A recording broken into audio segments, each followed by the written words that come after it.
नमस्कार, चार का चक्रव्यूह में आपका स्वागत है। मैं हूं आपके साथ सबा शाहिद शेख। नेता हो या अपराधी, आतंकी हो या जिहादी, कौन किसके चक्रव्यूह में फंसा, इस शो में आपको विस्तार से बताएंगे। चक्रव्यूह में आज सबसे पहले बात करेंगे याकूब कुरैशी और उसके बेटे इमरान की, जिसे उत्तर प्रदेश में अवैध मीट फैक्ट्री चलाने के आरोप में गिरफ्तार कर लिया गया है। दूसरी खबर में बात करेंगे यूपी के मदरसों की, जिसको लेकर एक बड़ा फरमान जारी हुआ है, जिसे लेकर मौलाना घबरा गए हैं। तीसरी खबर में बात बीजेपी सांसद घनश्याम सिंह लोधी की, जिन्हें लश्कर-ए खालसा ने धमकी दी है। धमकी में कहा गया है कि बीजेपी छोड़ दो, वरना तुम्हें और तुम्हारे परिवार को बम से उड़ा देंगे। चौथी और आखिरी खबर में बात करेंगे राम मंदिर तोड़कर दोबारा बनेगी मस्जिद वाले रशीदी के बयान पर, जिसमें मुफ्ती शमून ने ऐतराज जताया है और उनको जेल में डालने का अनुरोध किया है। तो चलिए आगाज करते हैं खबरों से, और सबसे पहले बात याकूब कुरैशी और उसके बेटे की। यूपी में बसपा सरकार में मंत्री रहे याकूब कुरैशी को दिल्ली के चांदनी महल इलाके से गिरफ्तार किया गया है। याकूब कुरैशी और उसके बेटे इमरान पर उत्तर प्रदेश में अवैध मीट फैक्ट्री चलाने के आरोप में 50-50 हजार का इनाम भी घोषित किया गया था। दोनों काफी समय से फरार चल रहे थे। दिल्ली पुलिस की मदद से यूपी की मेरठ पुलिस ने दोनों की एक साथ गिरफ्तारी की है। इनके खिलाफ गैंगस्टर एक्ट और आईपीसी के तहत मामला दर्ज किया गया है। अब दोनों को कोर्ट में पेश कर जेल भेजने की तैयारी चल रही है।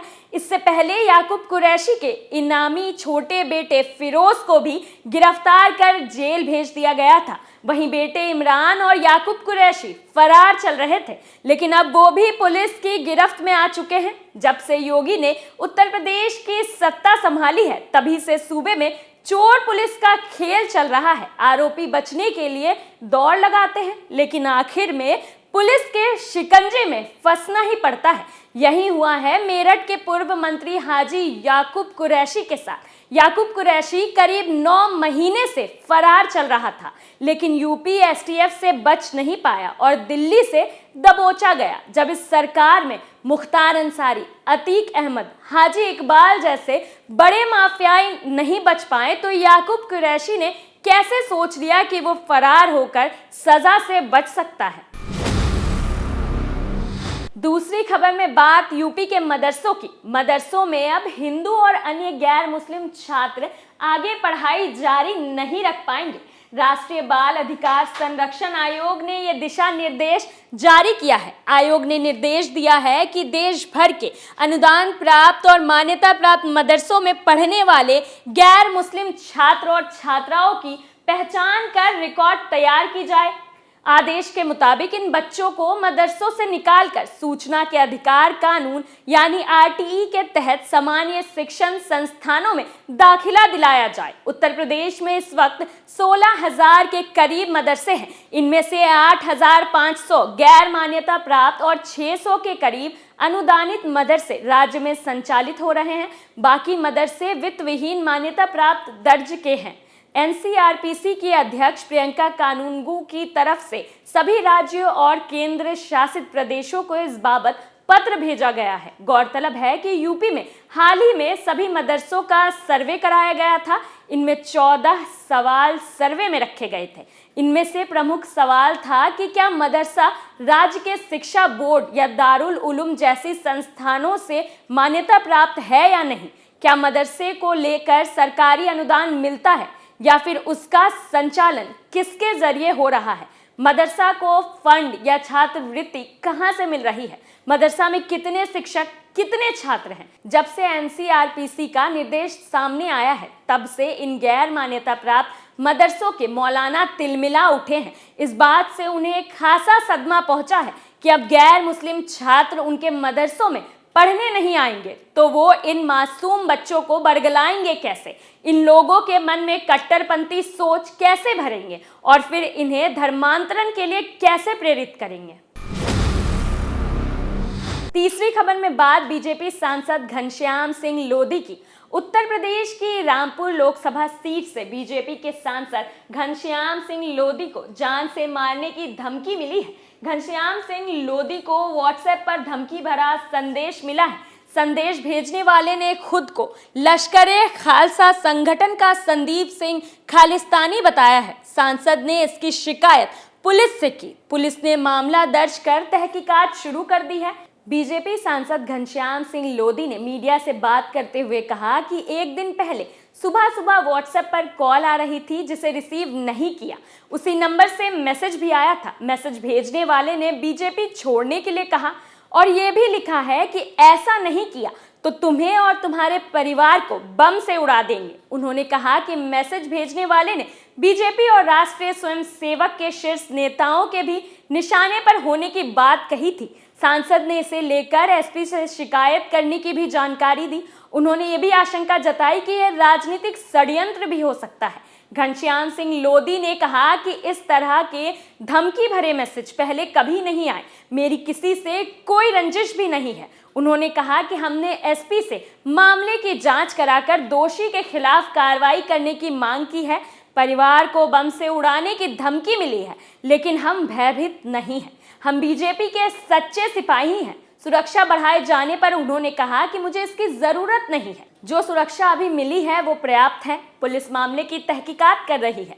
मैसेज भेजने वाले का पता लगाया जा रहा है। एसपी ने ये भी कहा कि अगर किसी ने ऐसी हिम्मत की है तो उसके खिलाफ कड़ी कार्रवाई की जाएगी। बीजेपी सांसद घनश्याम सिंह लोधी का कहना है कि उनकी किसी से कोई रंजिश नहीं है। अब ऐसे में सोचने वाली बात यह है कि क्या ये सच में एक आतंकी संगठन लश्कर-ए-खालसा की साजिश है या फिर विपक्षी पार्टियों का षड्यंत्र। खैर, पुलिस मामले की जांच में लगी है। इन सब के पीछे जिसका भी नाम आएगा उसके खिलाफ सख्त से सख्त कार्रवाई की जाएगी। वहीं चौथी और आखिरी खबर में बात विवादित बयान देने वाले साजिद रशीदी की। ऑल इंडिया इमाम संगठन के राष्ट्रीय अध्यक्ष साजिद रशीदी का राम मंदिर के लिए दिया गया बयान तूल पकड़ता जा रहा है। दरअसल साजिद रशीदी ने बेहद भड़काऊ भाषा बोलते हुए कहा था कि जब कभी देश में मुस्लिमों के जज और राजा होंगे उस समय राम मंदिर तोड़कर दोबारा मस्जिद बनाई जाएगी।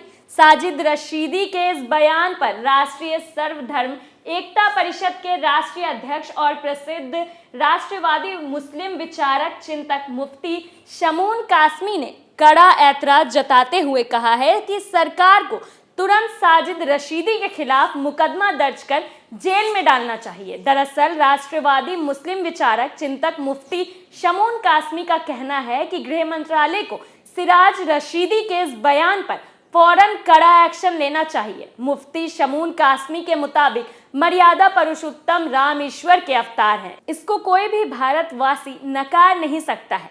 हजारों सालों से भारत के जन जन की उनमें आस्था है।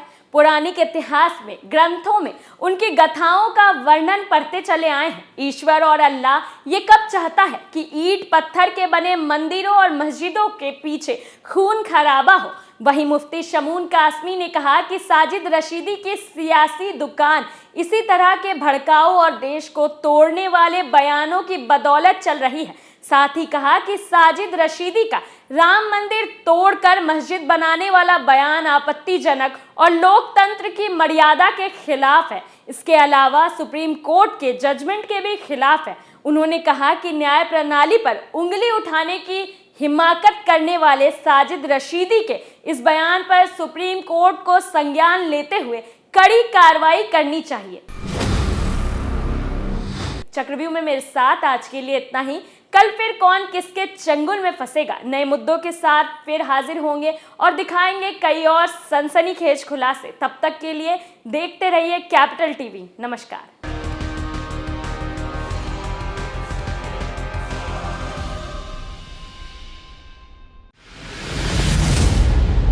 मैं राजनीति करता नहीं, पर राजनीति को बहुत गहरे तक समझता हूं।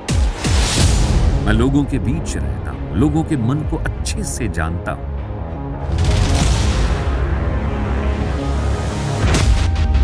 पब्लिक और पॉलिटिक्स की हर नब्ज को खूब पहचानता हूं। संघर्ष की सियासत से सत्ता के सिंहासन तक मैं हर खबर से खरा सच निकालता हूं। ना कोई दौड़, ना कोई race. Capital T, Uttar Pradesh.